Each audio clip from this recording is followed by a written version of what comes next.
ತಮಿಳುನಾಡಲ್ಲಿ ಮುಖ್ಯಮಂತ್ರಿ ವಿಜಯ್ ತಮ್ಮ ಸಂಪುಟ ವಿಸ್ತರಣೆ ಮಾಡಿದ್ದಾರೆ. 23 ಮಂದಿ ಶಾಸಕರು ಸಚಿವರಾಗಿ ಪ್ರಮಾಣ ವಚನ ಸ್ವೀಕರಿಸಿದ್ದಾರೆ. ಅದರಲ್ಲಿ ಕಾಂಗ್ರೆಸ್ಸಿಗೂ ಕೂಡ ಅವಕಾಶ ಸಿಕ್ಕಿದೆ. ಸಂಪುಟ ವಿಸ್ತರಣೆಯಾಗಿದೆ. 23 ಮಂದಿ ಶಾಸಕರು ಸಚಿವರಾಗಿ ಪ್ರಮಾಣ ವಚನ ಸ್ವೀಕರಿಸಿದ್ದಾರೆ. ತಮಿಳುನಾಡು ಲೋಕಭವನದಲ್ಲಿ ಕಾರ್ಯಕ್ರಮ ನಡೆಯಿತು. ರಾಜ್ಯಪಾಲರು ಪ್ರಮಾಣ ವಚನ ಬೋಧಿಸಿದರು. ಮಿತ್ರ ಪಕ್ಷ ಕಾಂಗ್ರೆಸ್ನ ಶಾಸಕರಿಗೂ ಕೂಡ ಮಂತ್ರಿಯಾಗುವಂತ ಅವಕಾಶ ಸಿಕ್ಕಿದೆ.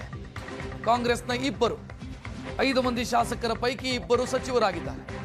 ಆ ಮೂಲಕ 59 ವರ್ಷದ ಬಳಿಕ ಕಾಂಗ್ರೆಸ್ಗೆ ಅಧಿಕಾರ ಸಿಕ್ಕಂತಾಗಿದೆ. ಇಷ್ಟು ದಿನ ಸರ್ಕಾರದ ಭಾಗವಾಗಿದ್ದರೂ, ಆಡಳಿತ ಪಕ್ಷದ ಮಿತ್ರ ಪಕ್ಷವಾಗಿದ್ದರೂ ಸಚಿವ ಸ್ಥಾನ ಸಿಕ್ಕಿರಲಿಲ್ಲ. ಡಿಎಂಕೆ ಮಂತ್ರಿ ಸ್ಥಾನ ಕೊಟ್ಟಿರಲಿಲ್ಲ ಕಾಂಗ್ರೆಸ್ಸಿಗೆ.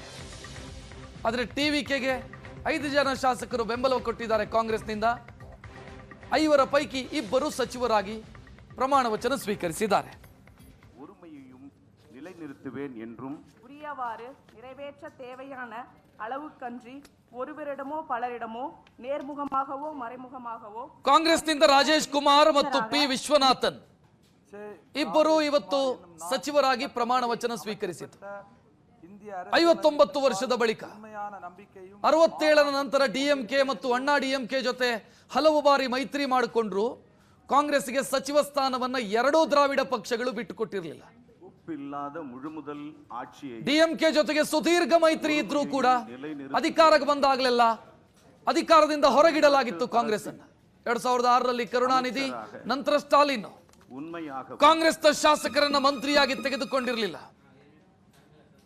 ಆದರೆ ಈಗ ಟಿವಿಕೆ ಜೊತೆಗಿನ ಮೈತ್ರಿಯ ಬಳಿಕ ಕಾಂಗ್ರೆಸ್ನ ಶಾಸಕರು ಸಚಿವರಾಗಿ ಪ್ರಮಾಣ ವಚನ ಸ್ವೀಕರಿಸಿದ್ದಾರೆ. ಚಟ್ಟಪಡಿ அமைக்கப்பட்ட இந்திய அரசியலமைப்பின்பால் உண்மையான ನಂಬಿಕೆಯು.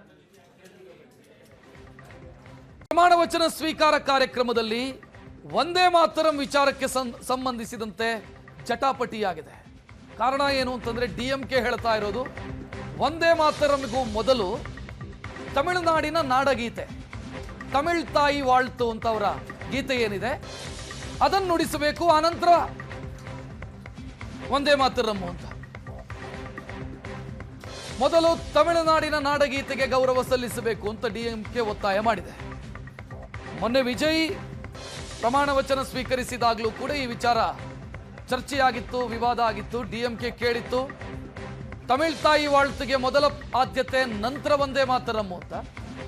ಬಟ್ ಕೇಂದ್ರ ಸರ್ಕಾರದ ಸ್ಪಷ್ಟ ಆದೇಶ ಇದೆ, ಎಲ್ಲಕ್ಕಿಂತ ಮೊದಲು ವಂದೇ ಮಾತರಂ ಅನ್ನೋದು ಕೇಂದ್ರ ಸರ್ಕಾರದ ಆದೇಶ. ವಿಜಯ್ ರಾಜ್ಯಪಾಲರ ಜೊತೆಗೆ ಮಾತನಾಡಬೇಕು ಇದಕ್ಕೆ ಸಂಬಂಧಿಸಿ. ತಮಿಳುನಾಡಿನಲ್ಲಿ ತಮಿಳ್ ತಾಯಿ ವಾಳ್ತಿಗೆ ಮೊದಲ ಆದ್ಯತೆ, ನಂತರವೇ ವಂದೇ ಮಾತರಂ ಅಂತ ಡಿಎಂಕೆ ಹೇಳ್ತಾ ಇರೋದು.